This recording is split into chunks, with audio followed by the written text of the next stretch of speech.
N है क्या, basically N है क्या? तो देखिए, जो एन केंद्रीय परमाणु के चारों तरफ इलेक्ट्रॉन का समूह है। यानी इलेक्ट्रॉन का समूह से क्या तात्पर्य है, यानी उसमें बॉन्ड पेयर भी हो सकते हैं और साथ में लोन पेयर भी हो सकते हैं। मतलब बॉन्ड पेयर हो भी सकते हैं और मतलब बॉन्ड पेयर तो होगा ही, लोन पेयर हो भी सकते हैं और लोन पेयर नहीं भी हो सकते हैं, है ना। लेकिन और दोनों साथ में शामिल भी हो सकते हैं, ठीक है। अब देखिए दोस्तों, सबसे पहले हम एन की वैल्यू निकालते हैं। एन की वैल्यू 2, फिर 2 होगा तो sp, 3 होगा तो sp2, 4 होगा sp3, और अगर 5 होता है तो sp3d, 6 sp3d2 और 7 sp3d3। अब देखिए दोस्तों, सबसे पहले हम निकालना सीखते हैं क्या, यानी ये एन की वैल्यू कैसे निकालते हैं। तो आइए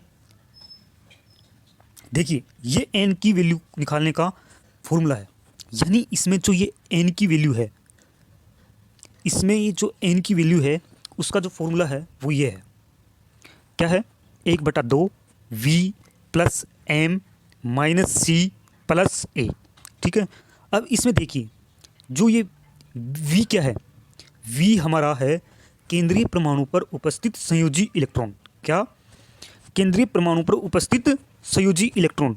हाँ दोस्तों, संयोजी इलेक्ट्रॉन है, ये नहीं है, ये नहीं है, संयोजकता नहीं है। संयोजकता और संयोजी इलेक्ट्रॉन में थोड़ा सा डिफरेंस आ जाता है।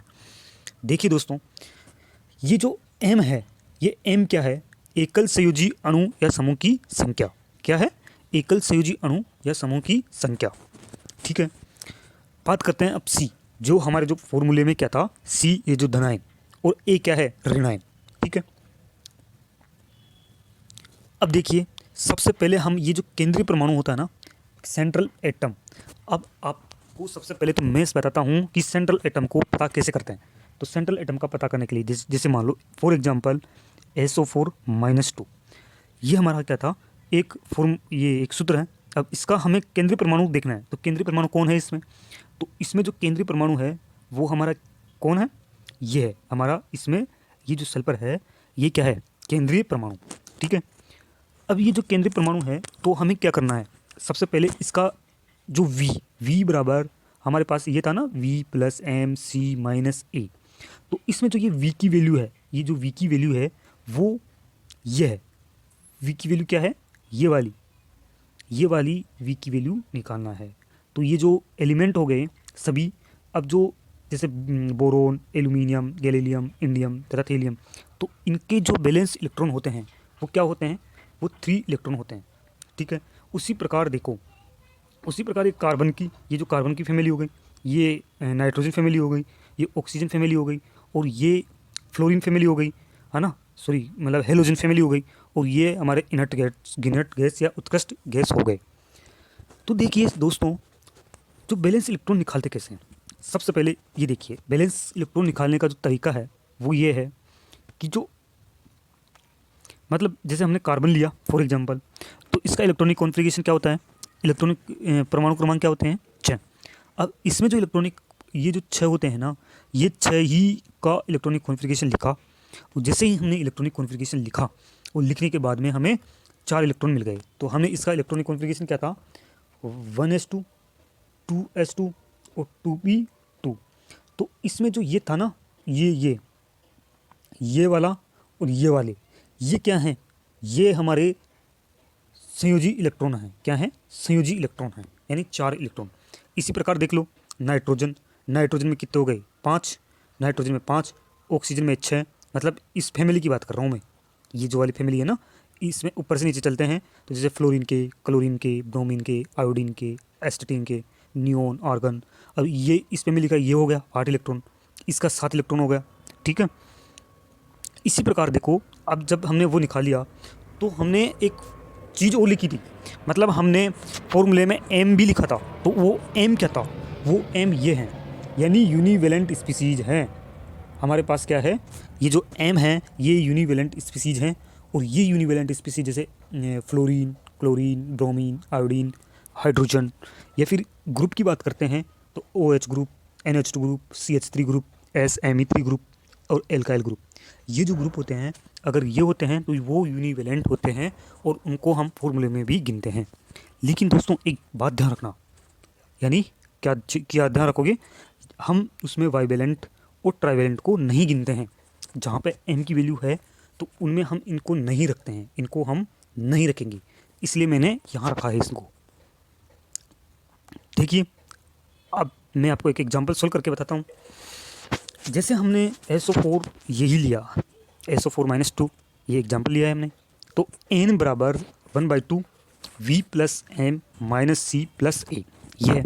तो अब देखिए यहाँ पे जो m की वैल्यू है यानी V की वैल्यू आई कहाँ से, तो V की वैल्यू हमने कहाँ से ली है, V की वैल्यू हमने यहाँ से ली है। ये रही V की वैल्यू, यानी हमारे पास क्या था, सल्फर, और ये सल्फर, सल्फर की कितनी है, 6 इलेक्ट्रॉन। तो देखो तो सल्फर के 6 इलेक्ट्रॉन लिए है ना।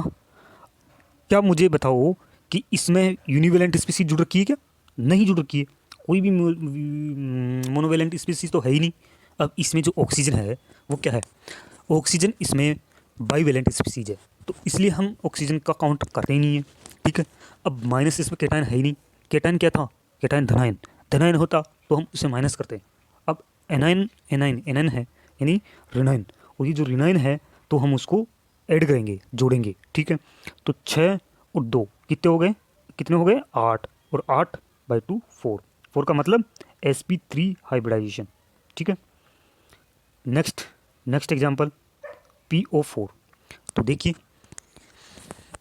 ये जो PO4 है, इस PO4-3, अब इसमें भी देखो मोनोवेलेंट स्पीसीज नहीं है। तो अब जो फास्फोरस है, ये फास्फोरस के पास कितने इलेक्ट्रॉन हो गए, तो फास्फोरस के पास कितने सहज इलेक्ट्रॉन है, 5, मोनोवेलेंट स्पीसीज 0 है ना, और कैटायनिक बिल्कुल 0, कैटायन भी नहीं है। अब इसमें क्या है, एनायन, एनायन है +3 यानी है ना, जो ये माइनस चार्ज, इसको हम क्या बोल रहे हैं, एनायन।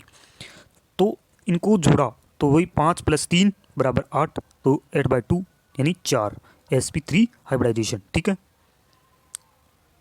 देखिए अब हमने एक एग्जांपल और लिया है, ये XeO2 4F4, तो वही ½ V + M - C + A है ना। अब इसमें जो ये है जिनोन, जिनोन का ये जो वैलेंस इलेक्ट्रॉन कितने होते हैं, 8 है ना, और मोनोवेलेंट स्पीसीज, अब यहाँ देखो मोनोवेलेंट स्पीसीज जुड़ रखी है, तो मोनोवेलेंट स्पीसीज कौन सी है, फ्लोरीन है, क्योंकि इसके -1 चार्ज है ना, तो -1 चार्ज होने के कारण ये क्या होती है, यूनिवेलेंट, यानी जिसकी संयोजकता 1 हो, है ना, यूनिवेलेंट का यही मतलब है। तो ये 4 हो गया। ठीक है, अब इसके पास कोई भी ना तो कैटायन है ना ही कोई एनायन है, तो हमने दोनों की जगह क्या लिया है, 0 0। तो 8 और 4 वही हो गया 16, 12, 6, इसका आंसर क्या आया, 6 sp3d2। ठीक है, देखिए दोस्तों अब मैंने आपके लिए कुछ एग्जाम्पल रखे हैं, इन एग्जाम्पलों को आप सोल्व करके मुझे कमेंट बॉक्स में बताओगे, है ना। आप इनका सोल्व करके मुझे कमेंट बॉक्स में बताना, फिर मैं आपको इसका जो सॉल्यूशन का वीडियो है वो अगला नेक्स्ट वीडियो होगा उसमें दूंगा। ठीक है, धन्यवाद।